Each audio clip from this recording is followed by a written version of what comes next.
পৃথিবীর ঘূর্ণন না থাকলে পৃথিবীতে কোনো স্থানে বস্তুর ওজন কি হবে? পৃথিবীতে কোনো স্থানে বস্তুর ওজন হলো বৃদ্ধি পাবে। আচ্ছা,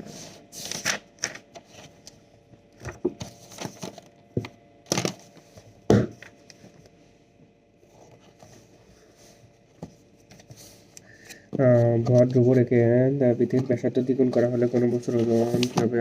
ভর ধ্রুব রেখে পৃথিবীর ব্যাসার্ধ দ্বিগুণ করা হলে কোনো বস্তুর ওজন কি হবে? ভর ধ্রুব রেখে পৃথিবীর ব্যাসার্ধ দ্বিগুণ করা হলে কোনো বস্তুর ওজন 1/4 হবে। ভর ধ্রুব রেখে কোনো বস্তু পৃথিবীর ব্যাসার্ধ দ্বিগুণ করা হলে W সমানুপাতিক G সমানুপাতিক 1/r square, W2 equal to R1/R2 square.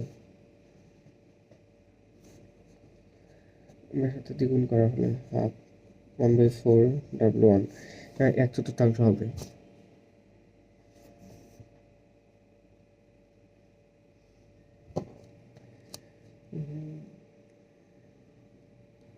পৃথিবীপৃষ্ঠ হতে H উচ্চতায় অভিকর্ষ ত্বরণ G/4 হলে কোনো বস্তু সেখানে তার ওজন হারাবে 75%। পৃথিবীপৃষ্ঠ থেকে H উচ্চতায় অভিকর্ষ ত্বরণ G/4 হলে কোনো বস্তু সেখানে তার ওজন হারাবে কত? পৃথিবীপৃষ্ঠ থেকে G/4 হলে কোনো বস্তু সেখানে তার ওজন হারাবে কত? 75% ওজন হারাবে। ওজন হারানো ওজন W মাইনাস W'/W গুণন 100% G/4।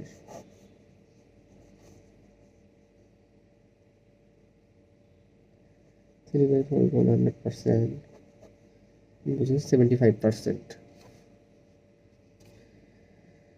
কোনো একটি কাল্পনিক গ্রহের ব্যাসার্ধ ঠিক রেখে যদি এর ভর বৃদ্ধি পেতে থাকে তবে ওই গ্রহের ভূপৃষ্ঠের অভিকর্ষ ত্বরণ ও ভরের মধ্যে সম্পর্ক রয়েছে। কোন লেখচিত্রকে সমর্থন করে?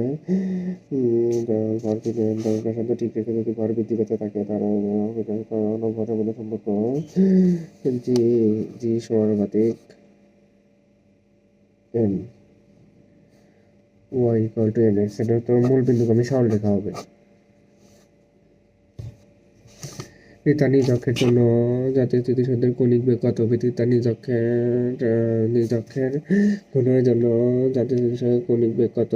7.27 গুণ 10⁻⁵ রেডিয়ান পার সেকেন্ড।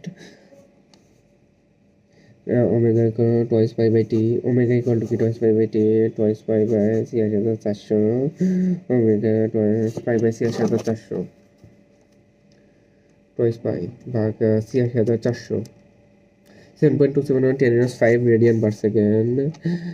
86,400 7.27 গুণ 10⁻⁵ রেডিয়ান পার সেকেন্ড।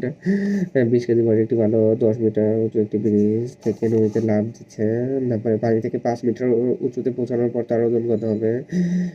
থেকে কোনো একটি প্রতিক্রিয়া বল, তারপরে 5 মিটার হতে বালকের কোনো প্রতিক্রিয়া বল গ্যাসের নেয়, তাই বাড়ি থেকে 5 মিটার হতে তার ওজন 0। অবাধমুক্ত পরন্ত বস্তুর ক্ষেত্রে প্রতিক্রিয়া বল G ইকুয়াল টু 0, অর্থাৎ বালকটি নিজেকে ওজনহীন অনুভব করবে। 20 কেজি ভরের একটি বালক 10 মিটার উচ্চতা একটি ব্রিজ থেকে নদীতে লাফ দিচ্ছে। 5 মিটার উচ্চতে পৌঁছানোর পর তার ওজন হলো 0 নিউটন। বাড়িতে লাফ দিচ্ছে, বাড়ি থেকে 5 মিটার উচ্চতে পৌঁছানোর পর তার ওজন কত? 5 নিউটন, 0 নিউটন। তারপরে কোনো পৃথিবীর ঘূর্ণন বেগ বর্তমান অপেক্ষা প্রায় কত বেশি? বৃদ্ধি পেলে পৃথিবী অঞ্চলে বৌদ্ধ সময় ঘূর্ণায়মান পৃথিবী পৃষ্ঠ থেকে ছিটকে চলে যেত 17 গুণ। পৃথিবীর ঘূর্ণন বেগ বর্তমান অপেক্ষা প্রায় কত বৃদ্ধি পেলে পৃথিবী অঞ্চলে কত সময় ঘূর্ণায়মান পৃথিবী পৃষ্ঠ থেকে ছিটকে চলে যেত? 17 গুণ।